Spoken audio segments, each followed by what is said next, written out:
Force microlight plane has made an emergency landing in Shastri Park area near East Delhi. In fact, those are the visuals on your television screens. The plane flew from the Hinton Air Base and developed some malfunctions. Getting us more details is Pooja, who's joining us live from the location. Pooja, now those are some very dramatic visuals there on the television screens. Take us to what really happened.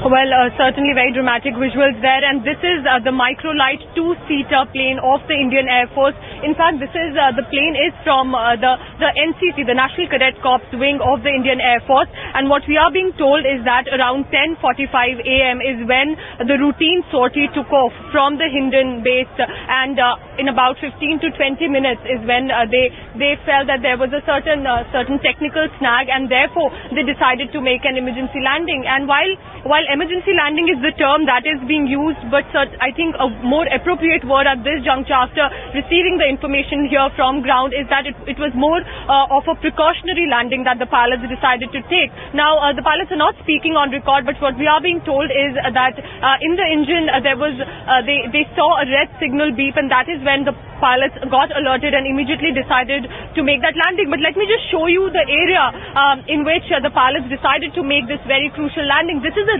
residential area in the Shastri Park, and therefore when they decided to make that landing, the first attempt was to make sure that there was no injury of either civilians and the residents. For many it has become a sort of a spectacle as well, but certainly at present the Indian Air Force personnel trying to make sure that the situation is under control, and Delhi police personnel also have been deployed. But certainly the Indian Air Force personnel, one, they're trying to dismantle the aircraft now, which would then be taken back to the base, but also presently, because there are no injuries and the aircraft also is in a pretty fine condition, so the personnel are trying to make sure that they'll be able to take back the aircraft. But certainly for the ground, for the effort of the pilots to make sure that they were able to make this precautionary landing within minutes, in fact within a few seconds of realizing that there was something wrong with the plane. We are expecting an official statement from the Indian Air Force, but certainly very dramatic visuals here of a precautionary landing by the Indian Air Force.